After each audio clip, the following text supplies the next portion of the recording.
The sun beat down on the North African desert like punishment from an Old Testament god, turning sand into griddle iron and air into something too thick to breathe. July 28, 1942. Somewhere between the British retreat from Tobruk and a death that seemed more certain with every passing hour, Sergeant William "Billy" Crawford crawled across dunes that stretched to infinity, his tongue swollen in his mouth like a foreign object, his canteen empty for 3 days. When the German patrol finally appeared through the heat shimmer, rifles ready and eyes scanning for survivors of the rout, Billy didn't run. Couldn't run. Could barely lift his head to see them coming.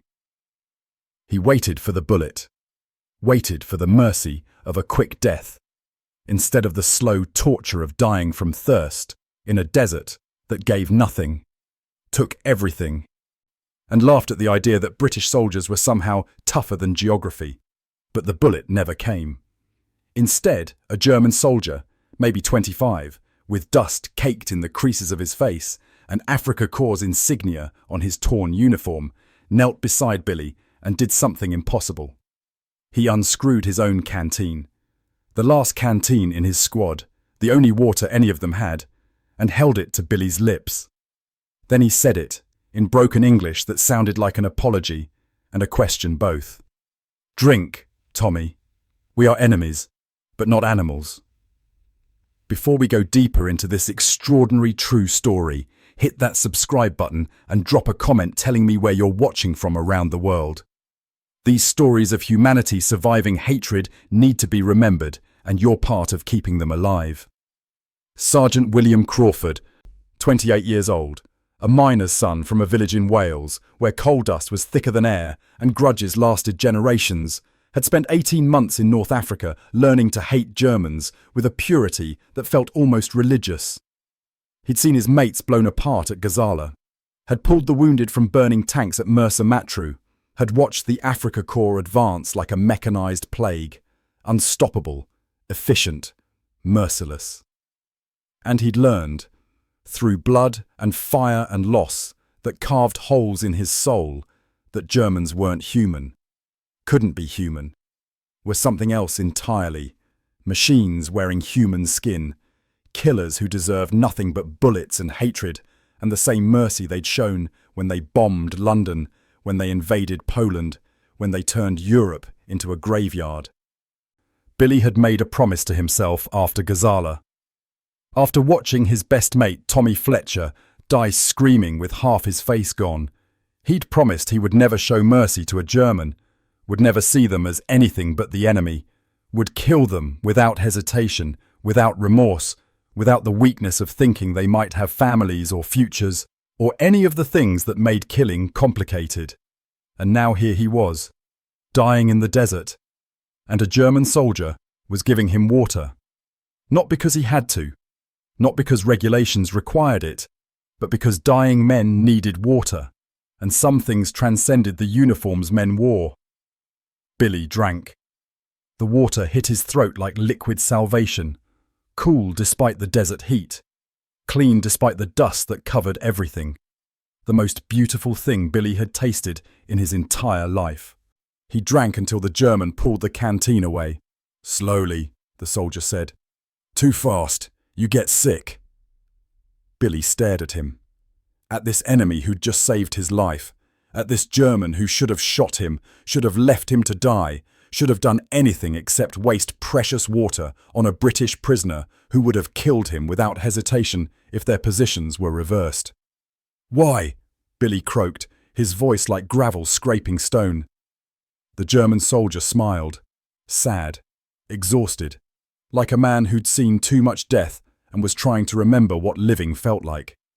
"Because I am still human," he said simply, "and so are you, even if we forget sometimes." Then the German stood, shouldered his rifle, and gestured for Billy to follow. "Come, Tommy, you are prisoner now, but a live prisoner. Better than dead soldier." "Yes?" Billy tried to stand, failed. His legs wouldn't hold him. 3 days without water had taken everything.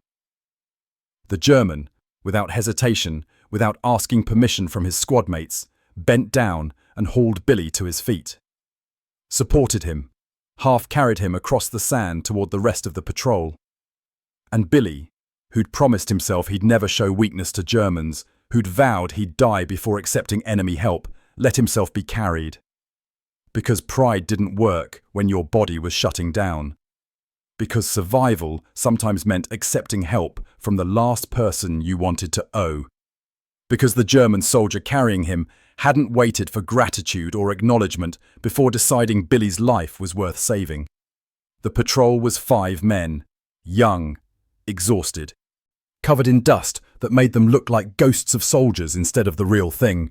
Their Feldwebel, a sergeant maybe 30 years old, with eyes that had stopped being surprised by anything, looked at Billy with an expression that wasn't quite contempt, but wasn't respect either. "Another prisoner," he said in German, that Billy's limited understanding could just barely follow. "We have no water for prisoners." "I gave him my water," the soldier holding Billy said. His name, Billy would learn later, was Corporal Dieter Schmidt. He was dying. "And now we all die faster," the Feldwebel said. But he didn't order Dieter to leave Billy behind, didn't shoot Billy to save resources, just shook his head with the resignation of a man who'd learned that war made rules nobody wanted to follow, but everyone had to. They walked, or rather, they stumbled across a desert that was trying to kill them all equally, regardless of which flag they served. Billy was barely conscious. The water had helped, but 3 days of dehydration didn't fix itself with one canteen. He drifted in and out, supported by Dieter and another German soldier whose name Billy never learned. And through the haze of heat exhaustion and delirium, Billy heard them talking, in German. Quiet conversations he couldn't fully understand, but could feel the meaning of. They were as lost as he was. Their water was gone. Their radio destroyed in the same battle that had scattered Billy's unit. They were trying to find their way back to German lines, but didn't know where those lines were anymore. The desert had swallowed everyone. British, German, Italian. All of them just tiny figures trying not to die in a landscape that didn't care about nationality. "We should have left him," one of the Germans said. "We should have left ourselves," Dieter replied. "But we keep walking anyway. Why should he be different?" By evening, the temperature dropped from unbearable to merely terrible.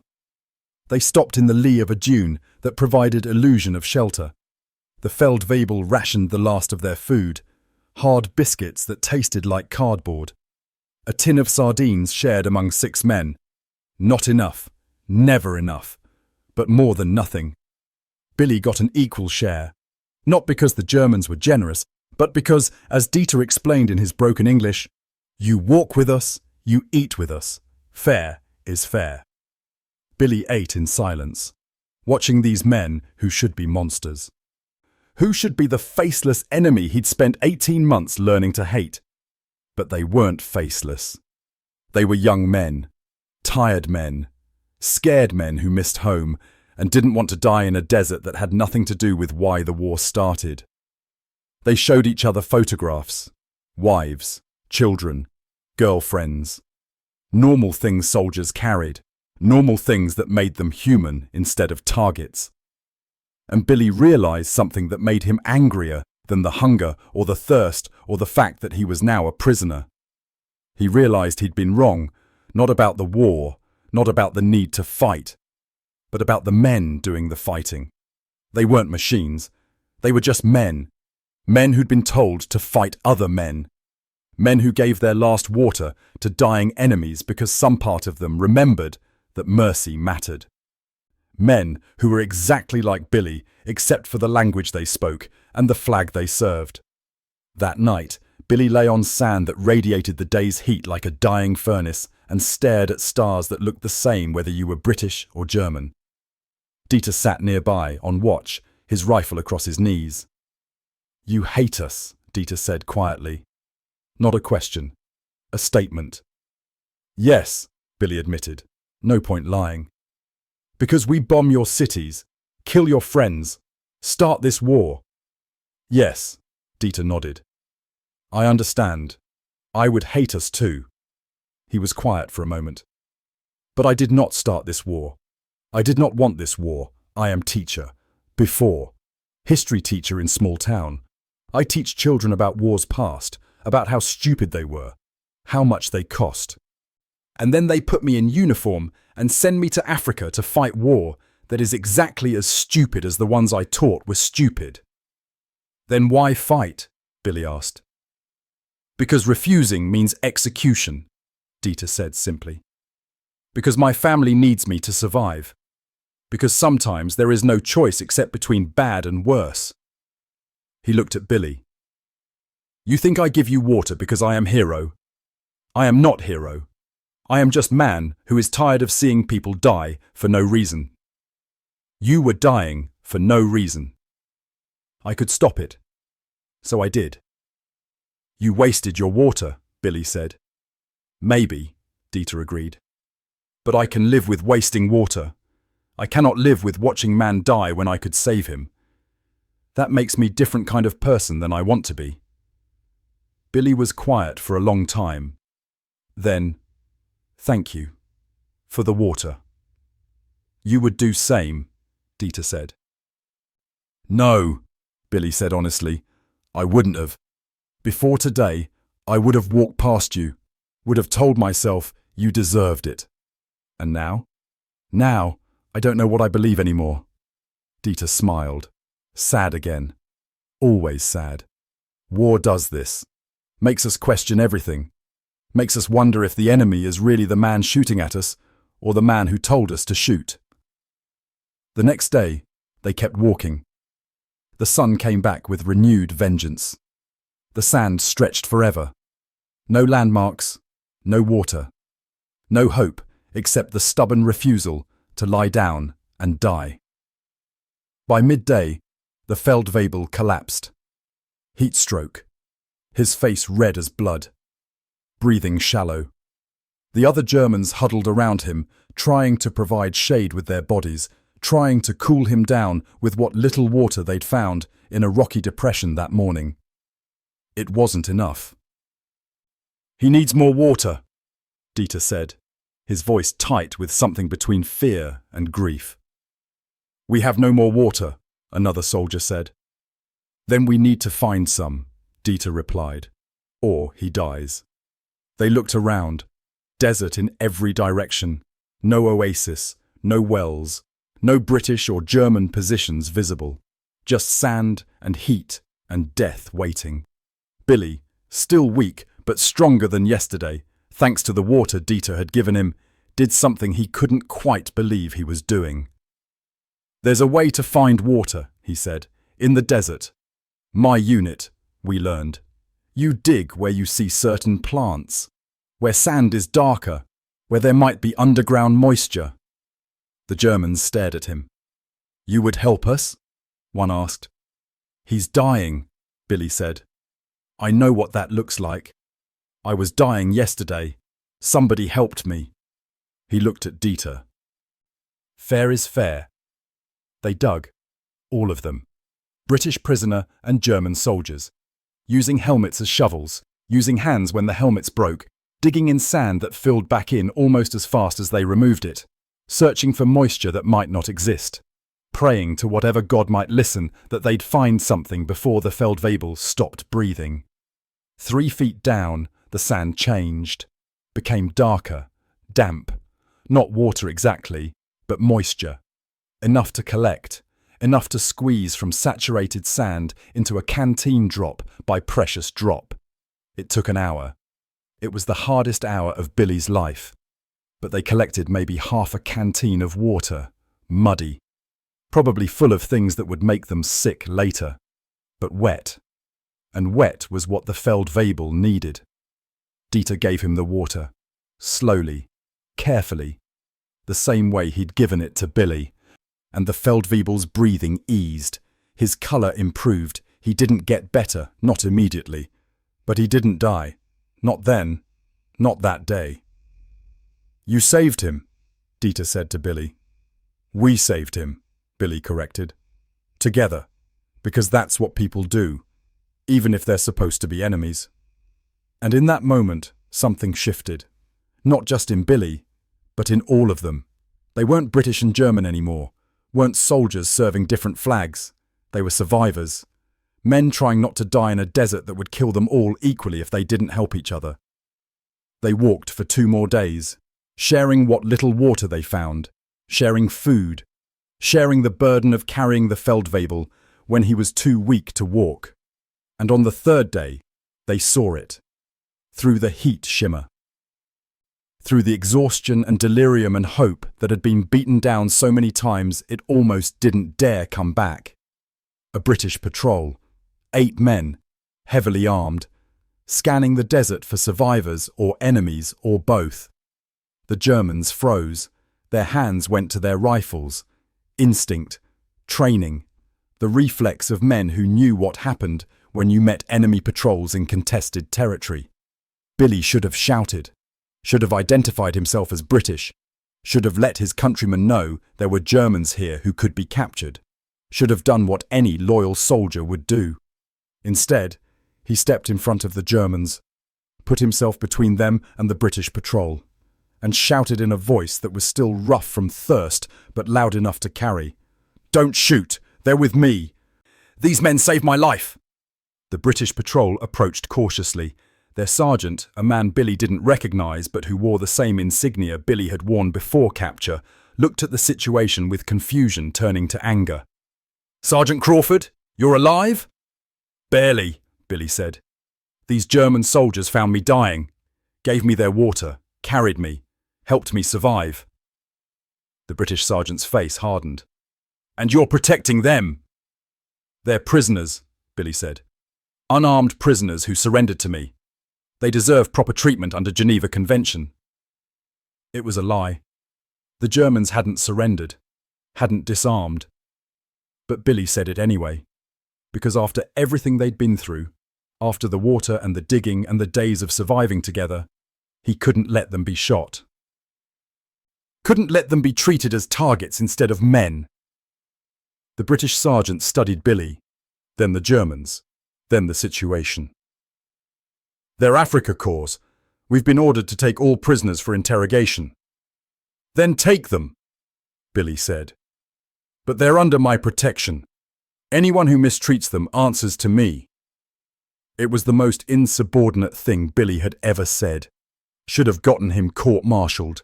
Should have ended his career. But the British sergeant must have seen something in Billy's face.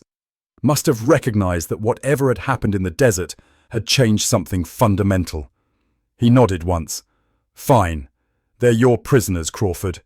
Your responsibility."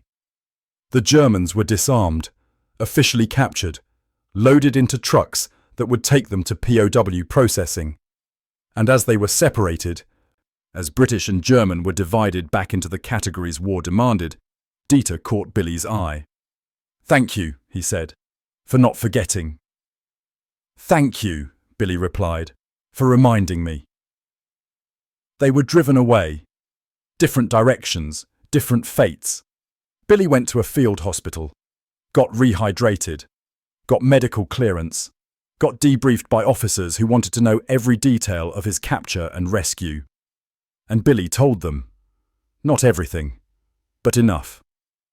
He told them about the water, about the digging, about the way Dieter Schmidt had given his last water to a dying enemy, because being human mattered more than being a soldier. And something strange happened. The officers didn't punish him for protecting Germans, didn't call him a traitor or a coward. Instead, they listened. And when Billy finished, one of them said quietly, "We need more soldiers like you, Crawford, and like that German who gave you water. Men who remember why we're fighting, not just who we're fighting against." Billy was eventually reassigned, fought in Italy, made it through the war, came home to Wales where the coal mines still needed miners, and life went back to something that looked like normal, except nothing was normal after you'd learned that enemies could be human.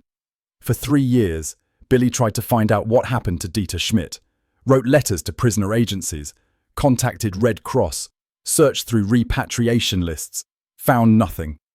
And slowly, painfully, He accepted that Dieter had probably died.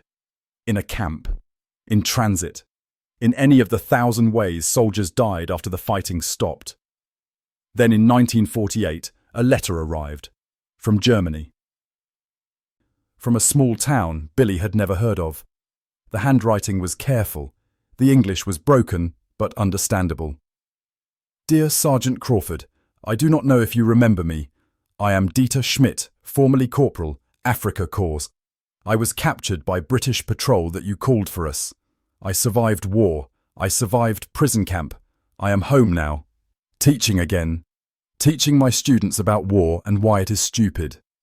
I wanted you to know that the water I gave you in desert, that was best thing I did in entire war. Not because it saved British soldier.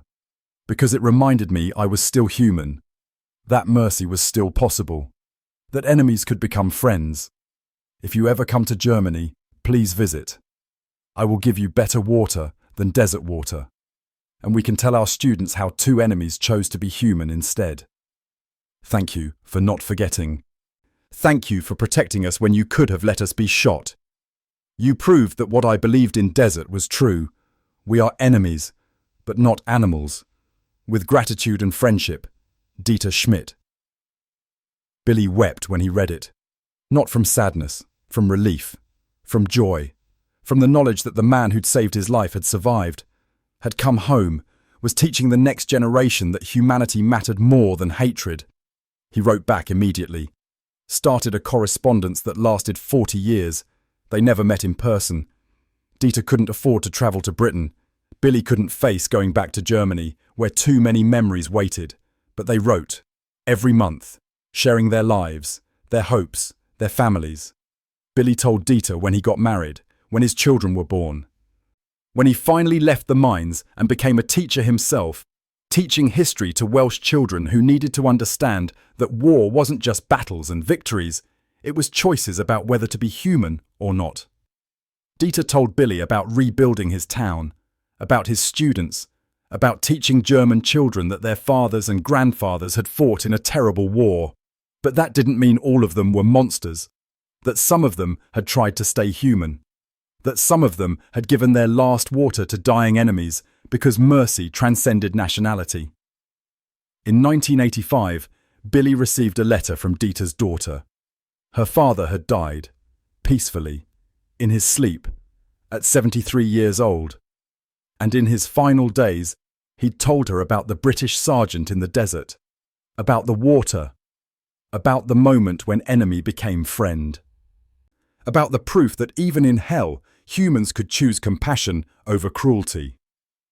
My father wanted you to know, she wrote, that meeting you in that desert changed his life, gave him hope that the war hadn't destroyed everything good, gave him a story to tell his students about why mercy matters.